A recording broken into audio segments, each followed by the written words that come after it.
എല്ലാവർക്കും പുതിയൊരു വീഡിയോയിലേക്ക് സ്വാഗതം. ഗുരുവായൂർ ദേവസ്വം ബോർഡ് പരീക്ഷയുമായി ബന്ധപ്പെട്ട് സ്പെഷ്യൽ ടോപ്പിക് ചോദ്യങ്ങളുമായിട്ടാണ് നമ്മൾ ഇന്ന് വന്നിരിക്കുന്നത്. അപ്പോൾ നമുക്ക് നേരെ ചോദ്യങ്ങൾ ഡിസ്കസ് ചെയ്യാം.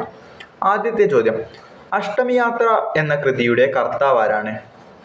ഓപ്ഷൻസ്: പൂന്താനം നമ്പൂതിരി, മഴമംഗലം നമ്പൂതിരി, നടുവത്തച്ഛൻ നമ്പൂതിരി, മേൽപുത്തൂർ ഭട്ടത്തിരിപ്പാട്.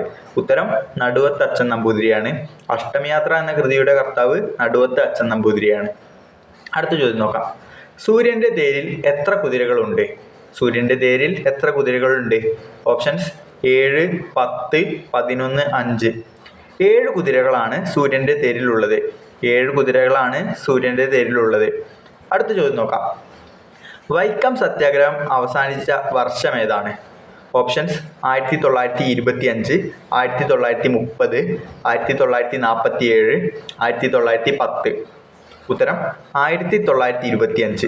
1925 വൈക്കം സത്യാഗ്രഹം അവസാനിച്ചത്. അടുത്ത ചോദ്യം നോക്കാം. ശകവർഷത്തിൽ ആഷാഢത്തിന് തുല്യമായ മലയാള മാസം ഏതാണ്? ആഷാഢത്തിന് തുല്യമായ മലയാള മാസം ഏതാണ്? ചിങ്ങം, കർക്കടകം, കന്നി, ധനു. ഉത്തരം കർക്കടകം. കർക്കടകമാണ് ശകവർഷത്തിൽ ആഷാഢത്തിന് തുല്യമായ മലയാള മാസം. അടുത്ത ചോദ്യം നോക്കാം. ഗുരുവായൂർ ഏകാദശി ഏത് മാസത്തിലാണ്? ഓപ്ഷൻസ്: എടവം, മേടം, വൃശ്ചികം, ചിങ്ങം. ഉത്തരം വൃശ്ചികം. വൃശ്ചിക മാസത്തിലാണ് ഗുരുവായൂർ ഏകാദശി നടക്കുന്നത്. അടുത്ത ചോദ്യം നോക്കാം. മാനവേദൻ രാജാവിൻ്റെ കൃഷ്ണഗീതി എന്ന കൃതിയിൽ നിന്ന് പിറന്ന കലാരൂപം ഏതാണ്? കൃഷ്ണനാട്ടം, രാമനാട്ടം, ഭരതനാട്യം, കഥകളി. ഉത്തരം കൃഷ്ണനാട്ടമാണ്. മാനവേദൻ രാജാവിൻ്റെ കൃഷ്ണഗീതി എന്ന കൃതിയിൽ നിന്ന് പിറന്ന കലാരൂപം കൃഷ്ണനാട്ടമാണ്. അടുത്ത ചോദ്യം. ക്ഷേത്രത്തിൽ അഗ്രശാല എന്നാൽ എന്താണ്? ഓപ്ഷൻസ്: ഊട്ടുപുര, ചുറ്റമ്പലം, കുളപ്പുര, നാലമ്പലം. ഉത്തരം ഊട്ടുപുരയാണ്. ഊട്ടുപുരയാണ് ക്ഷേത്രത്തിൽ അഗ്രശാല എന്ന് പറയുന്നത്. അടുത്ത ചോദ്യം നോക്കാം. ഉത്തരായന കാലം ഏതാണ്? ഉത്തരായന കാലം ഏതാണ്? ഓപ്ഷൻസ്: മകരം മുതൽ മിഥുനം വരെ, കർക്കടകം മുതൽ ധനു വരെ, കുംഭം മുതൽ കർക്കടകം വരെ, ചിങ്ങം മുതൽ മകരം വരെ. ഉത്തരം മകരം മുതൽ മിഥുനം വരെയാണ്. അടുത്ത ചോദ്യം നോക്കാം. ഗുരുവായൂർ ദേവസ്വത്തിലെ ആനത്താവളത്തിൻ്റെ പേരെന്താണ്? വൃന്ദാവനം, പുന്നത്തൂർ കോട്ട, ആനയടി എസ്റ്റേറ്റ്, മമ്മിയൂർ. ഉത്തരം പുന്നത്തൂർ കോട്ട. പുന്നത്തൂർ കോട്ട എന്നാണ് ഗുരുവായൂർ ദേവസ്വത്തിലെ ആനത്താവളത്തിൻ്റെ പേര്. അടുത്ത ചോദ്യം നോക്കാം. അർക്കൻ ആരുടെ പര്യായ പദമാണ്? അർക്കൻ ആരുടെ പര്യായ പദമാണ്? ചൊവ്വ, സൂര്യൻ, ചന്ദ്രൻ, ശുക്രൻ. ഉത്തരം സൂര്യൻ. സൂര്യൻ്റെ പര്യായ പദമാണ് അർക്കൻ. അടുത്ത ചോദ്യം നോക്കാം. കർണൻ്റെ വളർത്തച്ഛൻ്റെ പേരെന്താണ്? ഓപ്ഷൻസ്: യയാതി, നഹുഷൻ, അങ്കിരസ്, അതിരഥൻ. ഉത്തരം അതിരഥൻ. അതിരഥൻ എന്നാണ് കർണൻ്റെ വളർത്തച്ഛൻ്റെ പേര്. അടുത്ത ചോദ്യം നോക്കാം. ഹംസം ഏത് ആട്ടക്കഥയിലെ കഥാപാത്രമാണ്? ഓപ്ഷൻസ്: നളചരിതം, ഉത്തരാ സ്വയംവരം, കല്യാണ സൗഗന്ധികം, ഭഗവതം. ഉത്തരം നളചരിതം. നളചരിതം ആട്ടക്കഥയിലെ കഥാപാത്രമാണ് ഹംസം. അടുത്ത ചോദ്യം നോക്കാം. കൊല്ലവർഷം ആരംഭിച്ച വർഷം?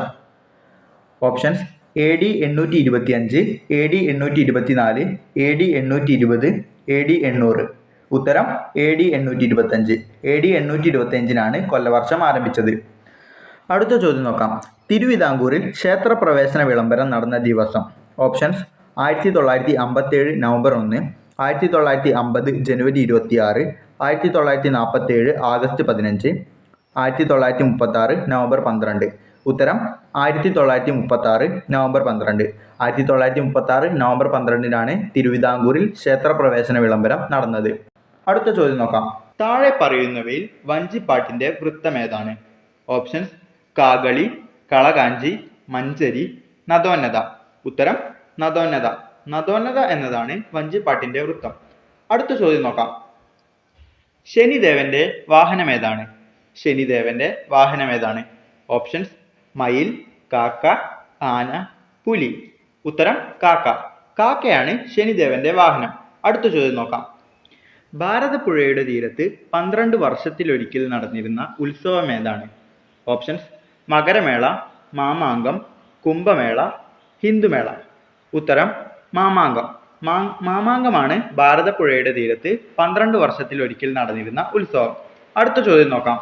ശ്രുതിമാത എന്ന ചൊല്ലിൻ്റെ ശേഷിക്കുന്ന ഭാഗം ഏതാണ്? ഓപ്ഷൻസ്: സംഗീതം മാർഗം, യഥോധർമ്മ തഥോജയ, ലയപിത, ധർമ്മസ്യ ഗഹനഗതി. ഉത്തരം ലയപിത. ലയപിത എന്നാണ് ശ്രുതിമാത എന്ന ചൊല്ലിന്റെ ശേഷിക്കുന്ന ഭാഗം. അടുത്ത ചോദ്യം നോക്കാം. മന്മഥ പ്രീതിക്കായി നടത്തിയിരുന്നതായി പറയുന്ന ആഘോഷം ഏതാണ്? ഓപ്ഷൻസ്: ചന്ദ്രോത്സവം, സർപ്പയജ്ഞം, പൗർണമി പൂജ, സോമയാഗം. ഉത്തരം ചന്ദ്രോത്സവം. ചന്ദ്രോത്സവമാണ് മന്മഥ പ്രീതിക്കായി നടത്തിയിരുന്നതായി പറയുന്ന ആഘോഷം. അടുത്ത ചോദ്യം നോക്കാം. താഴെ പറയുന്നവയിൽ കർണൻ കേന്ദ്ര കഥാപാത്രമായ മലയാള കൃതി ഏതാണ്?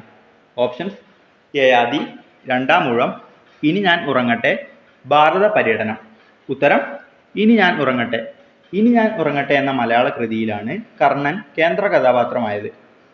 അടുത്ത ചോദ്യം നോക്കാം. ഏത് കലയിൽ നിന്നാണ് മോഹിനിയാട്ടം രൂപപ്പെട്ടത്? ഓപ്ഷൻസ്: കഥകളി, ദേവദാസി നൃത്തം, കൃഷ്ണനാട്ടം, രാമനാട്ടം. ഉത്തരം ദേവദാസി നൃത്തം. ദേവദാസി നൃത്തത്തിൽ നിന്നാണ് മോഹിനിയാട്ടം രൂപപ്പെട്ടത്. അടുത്ത ചോദ്യം നോക്കാം. ശ്രീരാമന്റെ അവതാരകാലം ഏതാണ്? ശ്രീരാമന്റെ അവതാരകാലം ഏതാണ്? ഓപ്ഷൻസ്: കലിയുഗം, ദ്വാപരയുഗം, കൃതയുഗം, ത്രേതായുഗം. ഉത്തരം ത്രേതായുഗം. ത്രേതായുഗമാണ് ശ്രീരാമന്റെ അവതാരകാലം. അടുത്ത ചോദ്യം നോക്കാം. താഴെ പറയുന്നവയിൽ ജൈനബുദ്ധ മതാനുയായി ആരാണ്? ഓപ്ഷൻസ്: ചരകൻ, അശ്വഘോഷൻ, ശുശ്രുതൻ, ഭർതൃഹരി. ഉത്തരം അശ്വഘോഷൻ. അശ്വഘോഷനാണ് ജൈനബുദ്ധ മതാനുയായി. അടുത്ത ചോദ്യം നോക്കാം. ശ്ലോകങ്ങൾ അക്ഷരക്രമത്തിൽ അവതരിപ്പിക്കുന്ന സാഹിത്യ വിനോദം ഏതാണ്? ഓപ്ഷൻസ്: പദ്യപാരായണം, അക്ഷരശ്ലോകം, കവിതാരചന, സമസ്യാപൂരണം. ഉത്തരം അക്ഷരശ്ലോകം. ശ്ലോകങ്ങൾ അക്ഷരക്രമത്തിൽ അവതരിപ്പിക്കുന്ന സാഹിത്യ വിനോദമാണ് അക്ഷരശ്ലോകം. അടുത്ത ചോദ്യം നോക്കാം. കാസർഗോഡ് ജില്ലയിൽ പ്രചാരത്തിലുള്ള കന്നഡ കലാരൂപം ഏതാണ്? ഓപ്ഷൻസ്: ഓട്ടൻതുള്ളൽ, പടയണി, യക്ഷഗാനം, കാളിയൂട്ട്. ഉത്തരം യക്ഷഗാനം. യക്ഷഗാനമാണ് കാസർഗോഡ് ജില്ലയിൽ പ്രചാരത്തിലുള്ള കന്നഡ കലാരൂപം. അടുത്ത ചോദ്യം നോക്കാം. താഴെ പറയുന്നവയിൽ കഥാപ്രസംഗ കലയുടെ ആദ്യ രൂപം ഏതാണ്? ഓപ്ഷൻസ്: കൂടിയാട്ടം, ചാക്യാർകൂത്ത്, പാടകം, ഹരിക്കഥ. ഉത്തരം ഹരിക്കഥ. ഹരിക്കഥയാണ് കഥാപ്രസംഗ കലയുടെ ആദ്യ രൂപം. അടുത്ത ചോദ്യം നോക്കാം. ക്ഷേത്രങ്ങളിൽ മുളയീട് പൂജ നടത്തുന്ന സ്ഥലം? ഓപ്ഷൻസ്: നാലമ്പലം, തിടപ്പള്ളി, ശ്രീകോവിൽ, മുളയറ. ഉത്തരം മുളയറ. മുളയറയാണ് ക്ഷേത്രങ്ങളിൽ മുളയീട് പൂജ നടത്തുന്ന സ്ഥലം. അടുത്ത ചോദ്യം നോക്കാം. കേരളത്തിൽ ക്ഷേത്രത്തിലല്ലാതെ കൂത്തമ്പലമുള്ള സ്ഥലം ഏത്? ഓപ്ഷൻസ്: കേരള കലാമണ്ഡലം, വാസ്തുവിദ്യാ ഗുരുകുലം, ക്ഷേത്ര കലാപീഠം, കേരള സംഗീത നാടക അക്കാദമി. ഉത്തരം കേരള കലാമണ്ഡലം. ഇന്നത്തെ വീഡിയോ എല്ലാവർക്കും ഉപകാരപ്പെട്ടെന്ന് കരുതുന്നു. പുതിയ വീഡിയോയുമായി വീണ്ടും കാണാം.